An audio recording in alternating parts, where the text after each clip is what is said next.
Bonjour et bienvenue à une nouvelle séance en français s'il vous plaît, en route vers le niveau A2+. Et là aujourd'hui on va parler d'effort et on va faire un peu d'effort. Nous sommes en route comme je viens de le dire. Et avec nous, avec moi Raïssa Vlad, aujourd'hui il y a David. Bonjour David. Bonjour.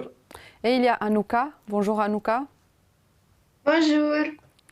Dites-moi sincèrement, êtes-vous sportif? David, tu es sportif, tu aimes le sport? Oui, D'accord. Et toi, Anouka, tu es sportive, tu aimes le sport? Oui, Oui. Oui, mais pas trop. Et vous, à la maison, vous êtes sportive, vous aimez le sport? Alors, je vais vous avouer que moi, je préfère plutôt regarder le sport. Mais vous, comme vous êtes jeune, je vous conseille, il faut faire du sport. Et la deuxième question pour la leçon numéro 13. Êtes-vous prêt et prête pour les Jeux Olympiques? oui, Vous êtes prête? Anouka, tu te sens oui. prête pour les Jeux Olympiques? Non, tu n'es pas prête? Ok. non. C'est bien parce qu'en tout cas, tu ne vas pas participer, tu vas juste regarder à la télé et tu vas profiter de la belle vue, de la belle ville de Paris parce que cette année, en quelle année sommes-nous? Qui peut lire l'année? Deux. 2024, En 2024, oui. Euh, 2024, 2024, oui. En 2024, les Jeux olympiques et paralympiques, parce que c'est important, ces Jeux sont organisés en même temps, sous le même drapeau. C'est une première et c'est à Paris, bien sûr. Alors, aujourd'hui, nous allons parler du sport, parler des Jeux olympiques. Nous allons nous rappeler le numéral ordinal et cardinal aussi en passage et on va apprendre à poser des questions. Mais je me suis proposé à faire plein de choses pour cette séance. C'est une course à pied.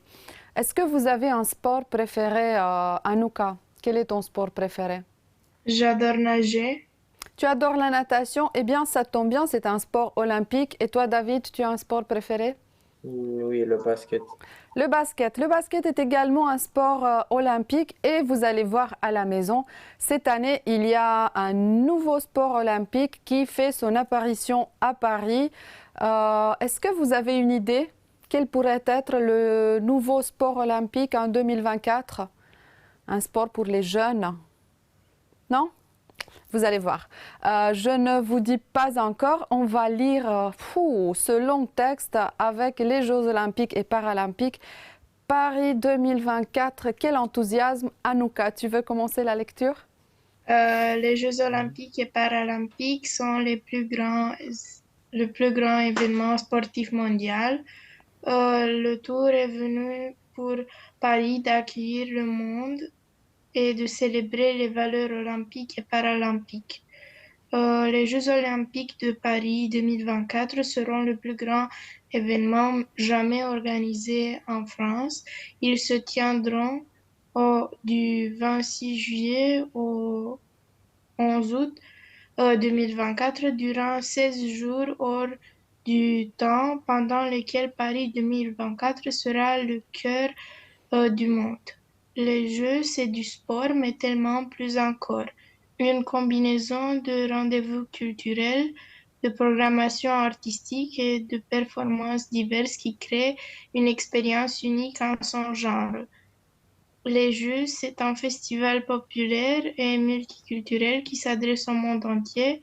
C'est une aventure qui va embarquer la France entière pour une expérience inédite. D'accord, très bien. Il y a plusieurs textes.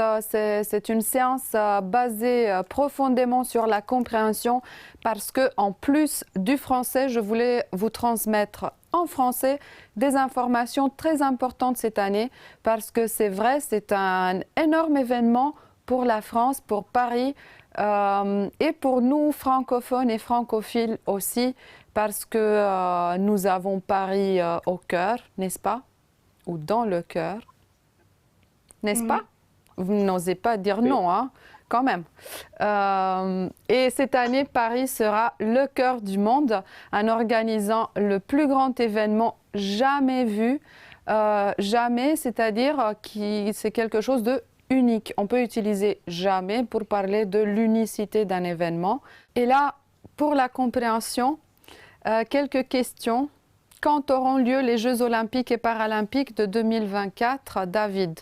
Les Jeux auront lieu du 26 juillet au 11 août. Ok, donc rendez-vous devant les télévisions si vous ne pouvez pas vous rendre directement à Paris pour suivre les Jeux olympiques cet été. On ne part plus en vacances, on reste coincé devant la télé.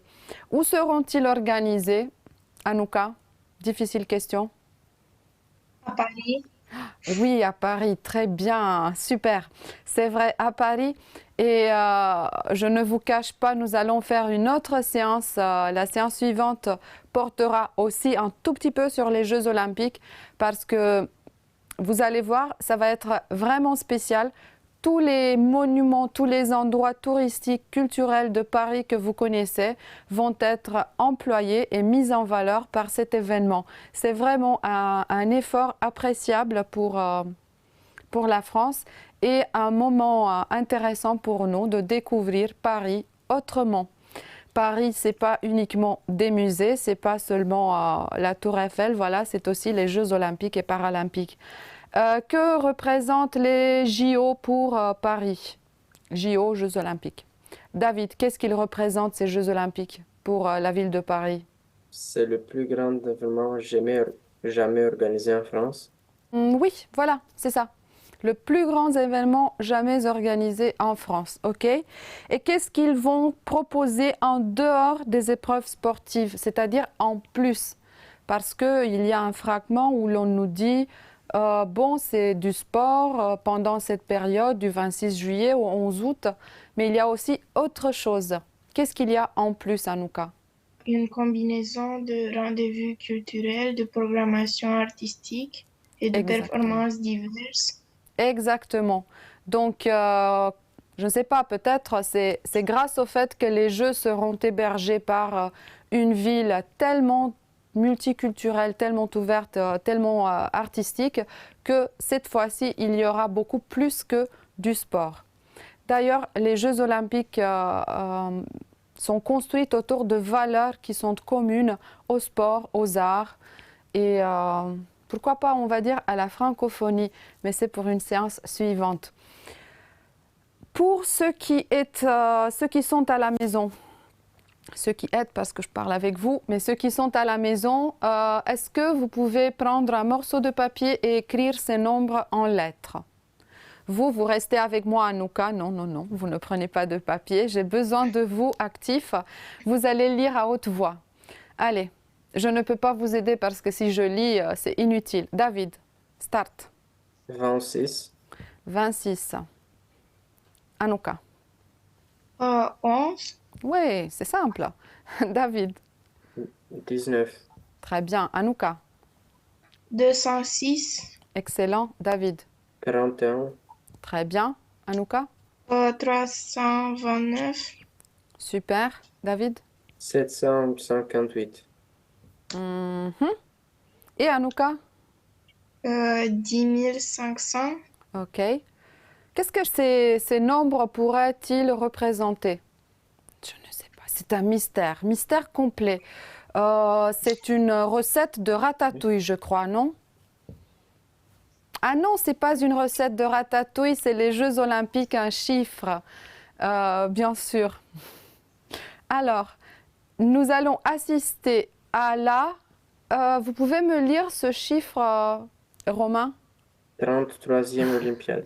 Très bien, 33e Olympiade qui se déroule du 26 juillet au 11 août.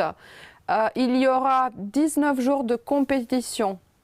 Les tournois de handball, football et rugby débuteront ou vont débuter le 24 juillet. Donc si vous voulez voir football, handball ou rugby, regardez un peu plus tôt. Il y a 206 comités nationaux olympiques autour du monde en Roumanie. Il y en a un aussi, bien sûr. Il y aura 41 sports présents à cette édition des Jeux olympiques. Et il y a 4 sports additionnels que nous allons découvrir ensemble. Il y aura 329 épreuves, 758 sessions et 10 500 athlètes. C'était ça, les Jeux olympiques et paralympiques en chiffres. Ça vous impressionne? Comme si... Énormément. Énormément, je sais, je sais. La nouvelle génération, elle est vraiment difficile à impressionner, mais c'est comme ça.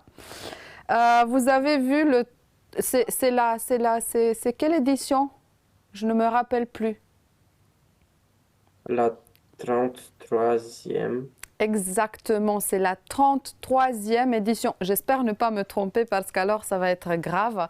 Mais sachez que j'ai pris toutes les informations sur le site officiel des Jeux Olympiques de Paris. Ce n'est pas mon invention. Donc, s'il y a quelque chose qui ne va pas, ce n'est pas de ma faute, c'est la leur. La 33e, c'est un numéral ordinal qui nous montre l'ordre. C'est un rappel parce que nous avons déjà fait cette leçon pendant la première saison ensemble de Telescola ici. Alors, pour 1, j'ai le premier, la première, 2, deuxième, deuxième ou bien seconde, seconde, 3, troisième, 4, quatrième, 5, cinquième, 6, sixième, 7, septième, ainsi de suite, avec le 9, neuvième, 10e, 11e, 12e, 13e, 14e, 15e. Vous allez vous endormir si je continue. Quelle pourrait être la règle? Parce que moi, je n'ai pas noté la règle, j'ai juste des exemples. Vous pouvez m'aider avec la règle? Oui. Merci. Aidez-moi alors. Oui? On ajoute IM au numéral cardinal. Génial. On ajoute IM au numéral cardinal. Comme vous pouvez voir, IM 2, IM 3. Là, c'est une exception. IM 6. Et par-ci, par-là, il y a des lettres qui apparaissent ou qui disparaissent, comme pour 4, 5, ou bien des lettres qui changent, comme c'est le cas de 9. Et ça, parce qu'il faut bien pouvoir prononcer. C'est la seule motivation. C'est tout ce qui motive ces lettres. C'était juste pour passer en revue. Alors, je vous ai dit, c'est une course à pied, ça. Mais la course à pied fait partie de l'athlétisme comme épreuve olympique ou sport olympique. Il y en a d'autres comme le cyclisme, la gymnastique, le tennis, le basket, la boxe, l'escrime, la natation, le triathlon. Mais il y a plusieurs sports. Combien au total, vous vous rappelez? Alors, 40 ans. 41, très bien, 41 sports olympiques présents à cette édition des Jeux olympiques. S'il faut choisir une compétition, une épreuve ou une catégorie à regarder, qu'est-ce que tu voudrais regarder, Anouka? Quelle compétition? Pas au tableau, mais de tous les sports. La natation. La natation, tu trouves que c'est passionnant de voir qui nage le plus vite? Oui, Ouais. je regarde des personnes qui nagent quand je vais nager. Bien sûr. Tu connais un nageur, David? Oui. Qui? Il est roman, il s'appelle David Popovic.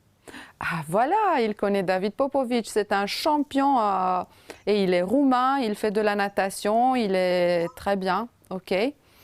Et toi, quelle compétition tu vas regarder, David? Toujours la natation?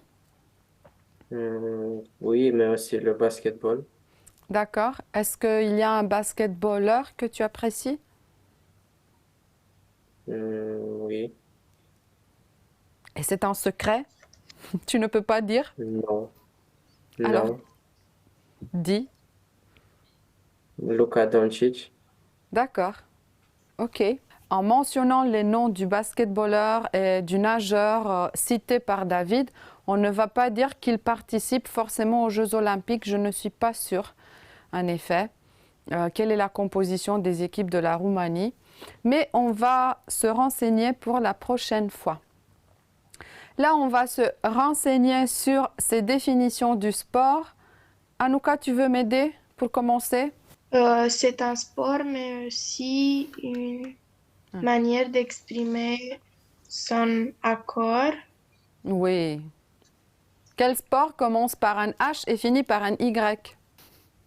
C'est amusant comme définition. Toi non plus, tu ne sais pas, David? Alors, lisez-moi ça. Ah, l'hockey. Voilà, c'est OK. D'accord, c'est OK pour dire son accord. Mais en effet, c'est aussi le sport, non? OK. OK. OK, faites du OK pour, si vous aimez la glace. Pour pratiquer ce sport, il faut un panier. C'est le sport préféré du petit chaperon rouge. Dans un panier, je mets des fruits et des légumes. Mais si j'ai du talent, si je suis douée comme Luca, hein, Le je peux balai. lancer le ballon. Le balai? Non, le basket. Basket. Ah, Oui, je peux faire du balai avec un panier aussi. Ça dépend de la chorégraphie, mais non. Normalement, c'est le basket qui exige la présence d'un panier. En pratiquant ce sport, tu peux attraper le poisson rouge. David, tu aimes bien ce sport. C'est pas un sport olympique pourtant. Tu vas au bord de l'eau, tu as un fil et tu peux avoir du poisson à la fin et le manger. Ou pas, parce que si c'est du sport, tu le lances dans l'eau. Je ne sais pas le nom. Vous êtes trop sérieux, vraiment, vous êtes trop sérieux. C'est la pêche. Je lance et j'ai le poisson rouge. Sans cheval, tu ne peux pas me pratiquer. C'est un sport où on a besoin d'un cheval. équitation. Yay, équitation. Très bien. Équitation. Ouf. Et enfin, il y a 2 équipes de 11 joueurs et 2 gardiens de but. Allez, ça c'est super simple. Football. 2 équipes. Oui, Football. le football. Et vous avez le F, hein, il est inutile d'écrire. C'est le football. Mais il faut préparer un peu, vous préparer pour plus de devinettes. C'est pas évident. Alors, les verbes faire et jouer pour parler du sport, parce qu'on peut utiliser les deux. Je vous laisse le choix. Anouka, tu veux commencer? Il fait du judo et il joue aussi au volley. Très bien. Et pourquoi tu as changé? Tu n'as pas continué par fait. Qu'est-ce que tu as vu? Jouer au quelque chose. Exactement, tu as vu oh là et tu t'es rendu compte que tu avais besoin du verbe. Il fait du judo et il joue aussi au volley. David, Nous jouons au basket en récréation. vous jouez au basket. Très bien. Anouka, Vous faites de la natation. excellent. David, Elles jouent au football avec le garçon et elles font aussi de la gymnastique. Elles adorent bouger. très bien. Anouka, Je fais du sport tous les jours. Je joue au tennis et je fais du handball. excellent. Et là, avec Anouka, on vous a déjà un peu dévoilé. C'est simple pour choisir votre verbe. Vous regardez l'article qui vient après, le mot qu'on met après. Si c'est du, de la, de l'apostrophe, alors c'est le verbe faire. Si c'est a, o, à la, à elle, o, oui, je ne chante pas, c'est comme ça le français, il est chanté. C'est le verbe jouer. Attention, jouer, je peux jouer avec un ballon. Donc, je vais utiliser le verbe jouer pour parler d'un sport qui exige la présence prétentieuse d'un ballon. Je ne peux pas jouer à la gymnastique, je peux faire de la gymnastique, je peux jouer à la pétanque, au tennis, au football, au basket, etc. Alors, on va enchaîner. On a fait des devinettes avec les sports et pour faire des devinettes, j'ai besoin de poser des questions. Alors, j'ai besoin des adverbes interrogatifs. Il y a d'autres manières aussi. Mais les adverbes interrogatifs, c'est juste une reprise. Où, quand, combien, comment, pourquoi. Où pour le lieu, quand pour le temps, combien pour la quantité, comment pour la modalité et pourquoi pour une justification ou pour la cause. J'ai des réponses. Est-ce que vous pouvez trouver les questions correctes? C'est la dernière activité. Ouh, je sais que vous êtes fatigués, essoufflés. Moi aussi. Mon frère va à la faculté en France. David, tu as une question pour moi? Où va ton frère à la faculté? En France, bien sûr. Il revient à la maison en juin. Anouka? Quand il revient à la maison, Mhm. Quand revient-il à la maison? On va voir pourquoi tout de suite. En juin, bien sûr, après les examens. Il voyage en avion pour arriver à l'université. David? Comment voyage-t-il pour arriver en France? Comment voyage-t-il pour arriver en France? Oui, pas à l'université, tu as raison. Il met 3 heures pour y arriver. Oui, la France est tout près. 3 heures de vol, on est là. Combien? combien d'heures met-il pour y arriver? Très bien. Combien d'heures ou combien de temps met-il pour y arriver? Et enfin, il a choisi la France parce qu'il aime le français. Pourquoi a-t-il choisi la France? Parce qu'il aime le français. Mais qui n'aime pas le français? On ne peut pas ne pas aimer le français, n'est-ce pas? Alors, où, quand, comment, combien, pourquoi, vous observez une régularité. Moi, je vous vois sourire, hein? Vous à la maison aussi. Il y a à chaque fois le mot interrogatif plus va, revient, voyage, mais, a choisi le verbe. Ça s'appelle une inversion parce que normalement j'ai sujet, verbe. Alors après ces mots interrogatifs, il y a une inversion à chaque fois. C'est pourquoi j'ai corrigé à un moment donné Anouka. Mais je pense que c'est le moment d'aller se reposer. Oui, merci de votre attention, me dit ma dernière diapositive. Je vous ai promis de parler encore des Jeux Olympiques. Ce sera pour la prochaine fois parce que maintenant je dois dire au revoir Anouka, au revoir David. Au Au revoir. revoir. Vous à la maison, au revoir aussi. Soyez prêts, dans une semaine, Jeux Olympiques, ça continue. À bientôt.